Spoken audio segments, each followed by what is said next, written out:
There are good podcasts. There are bad podcasts. Then you have the pickled punks. All right, well, I'll go ahead and summarize since I'm already speaking. Summarize the movie, not the book. Mm-hmm. Understood. The Martian is a movie based on a book starring Matt Damon about a NASA astronaut who inadvertently gets stranded on Mars during a storm and has to figure out how to survive for approximately 4 years. Well, the original estimate was 4 years, but they worked things out. Mm-hmm. He has to figure out how to stay alive on Mars long enough to be rescued. Isn't he rescued around the 600th day? Yeah, but he thought it was going to be 4 years. That's between missions. There were 4 years. Yeah. I don't know if you guys realize this, but this is actually just an analogy for a long-term relationship. Oh, really? Yeah. So you're in it for like 4 years, and you're just disaster after disaster, just trying to survive, and finally you get ejected from it, and everyone's happy. Go ahead, continue. All right. It's a huge metaphor movie. Yes. I got you. Yeah. I think somebody's you do something wrong. personal problems they need to keep to themselves. And then also, I'm terrible with the difference between metaphor and analogy. Is that an analogy or a metaphor that I made? I think that's a metaphor. It was an alliteration. So then what's an analogy? This as to that? They're kind of the same. It's English teachers squabbling over the difference. But the basic idea is you're comparing two things that are not the same. Okay. Sorry. Continue. So there's a storm. Mm-hmm. Matt Damon's character, Mark Watney, gets injured in the storm, and it knocks out his suit telemetry. The crew believes him to be dead and are in danger of being stranded on the planet due to the storm. So they make the decision to launch and return to Earth. Of course, it turns out that Matt did not die, or shall I say Mark. And he comes to, patches himself up, and begins his long journey of survival. Yeah. Mm-hmm. Movie over. Basically it. That's a good summary. Yes. I assume people that are be listening to this have already seen the movie. I would think so. It was a very popular movie. And it's not like movie. And if you haven't seen it, then you're going to give you all the spoilers. Yeah. So press pause now and go watch movie. Yeah. Yes. Beep. So yes, he has to come up with a lot of sciencey things. That was one of my favorite parts of the movie. I've always been into the science side of it. I actually have an aerospace degree, and the whole personal disclosure, the attention to detail, the validity of the science, and the problem solving was very appealing to me. It made me happy. Is it backed up by actual science? It is backed up in most places by actual science. They can grow potatoes. They can grow potatoes. There's actually been experimentation done where they simulated Martian soil and were able to grow crops in it.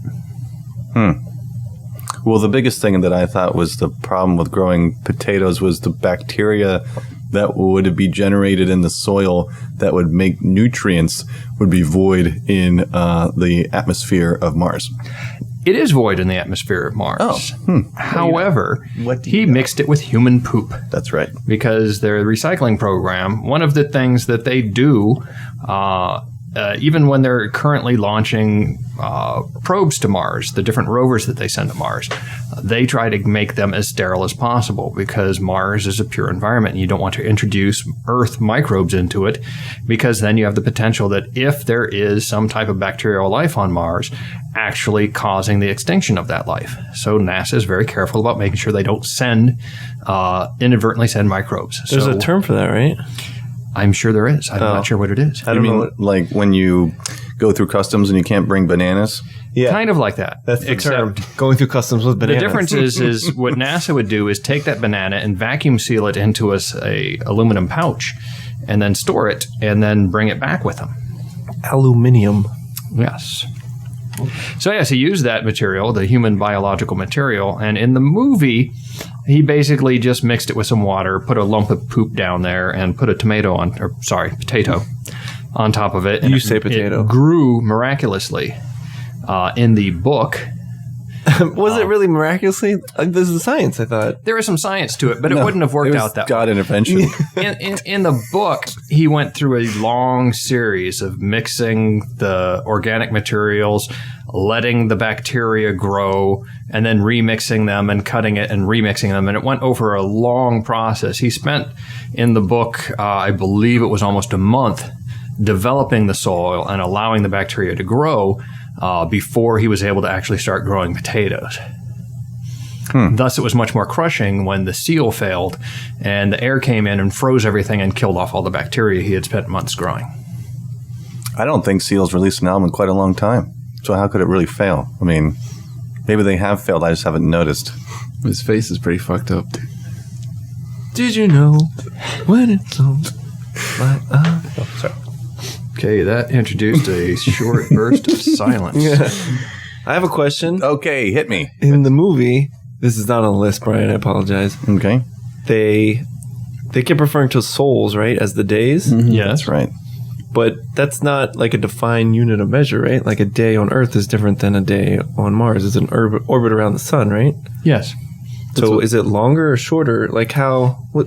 They keep track of things in Earth days, which is why No they matter refer to what. it as a sol. Yes. Oh, okay. So it's not a Martian day; it's an Earth day. Okay. So sol. No, they may not actually be a total day period, night period, but it's Are the you length of time on Earth. bullshitting or is this true? I'm making this shit up as I okay, go. cool, yeah. Are you really? Yes, I am. Oh, okay. Well, you should let us know because, like, I first thought it was Martian days because they use Sol and like. No, it probably was Martian days. But why would if your main command center is on Earth, it would just make things incredibly confusing. I feel like I remember from the book, I could be wrong, but I thought the term soul referred to Martian days, which were either longer or shorter than I thought it was Martian days too. It'd make more sense for it to be Martian days. I don't recall from the book, but Jesus.